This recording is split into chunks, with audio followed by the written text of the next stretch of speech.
আউলিয়া কেরামের নামে ওরস হয়, মাহফিল হয়, অনেক কিছু হয়, ইমামদের নামে হয়। এমনকি সব সত্যের, সব জ্ঞানের, সব আলোর উৎস আল্লাহ তাআলার সরাসরি নূর আল্লাহর হাবিব সাল্লাল্লাহু আলাইহি ওয়াসাল্লামের নাম মোবারকেও অনেক কিছু হয়। ওয়াজ মাহফিল হয়, 12 রবিউল আউয়াল শরীফ উদযাপন হয়, আরো অনেক কিছু হয়। এমনকি স্বয়ং আল্লাহ তাআলার নামেও মুসলমানরা আল্লাহ তাআলার সরাসরি নাম মোবারকে এবং ইসলামের বাহিরের মানুষরা বিভিন্ন শব্দে আল্লাহ তাআলার নামেও অনেক কিছু করে, প্রার্থনা করে। মুসলমানরা মসজিদে যায়, খানকা শরীফে যায়, মাজার শরীফে যায়। অমুসলিমরা তাদের গির্জা, মন্দির, পেগোডা বিভিন্ন জায়গায় যায়, আল্লাহ তাআলার কাছে প্রার্থনা করে।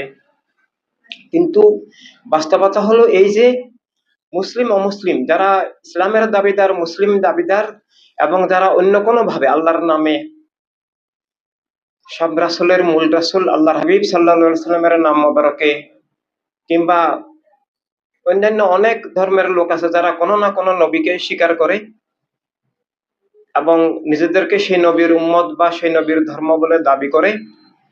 আসলে বর্তমান দুনিয়ায় যা কিছুই আছে আল্লাহর নামে, আল্লাহর হাবিব সাল্লাল্লাহু আলাইহি সাল্লামের নাম মোবারকে, নবী রাসূল আলাইহিস সালামদের নামে, ইমামদের নামে, আহলে রাসূল আলাইহিস সালামের নামে, শহীদদের নামে, ওলিদের নামে যা কিছুই এখন চলছে সবটাই মিথ্যা, সবটাই ভুয়া। কিছু আছে সত্য মিথ্যার মিশ্রণ, সত্য মিথ্যার মিশ্রণ মিথ্যা, কিছুই নাই। আল্লাহর প্রতি ভালোবাসা আছে, মুসলিম অমুসলিম অনেকেরই আছে।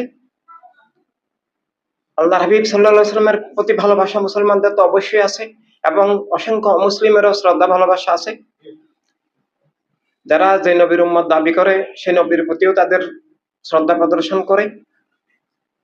এভাবে অনেক মানুষ আছেন যারা নিজেদেরকে বিভিন্ন ইমামের অনুসারে দাবি করেন। কেউ নিজেকে হানাফি বলেন, মালিকি বলেন, শাফি বলেন, হাম্বলি বলেন, হৃদয় থেকে দাবি করেন, কিন্তু আসলে সেখানে তাদের দিশাধারা নাই।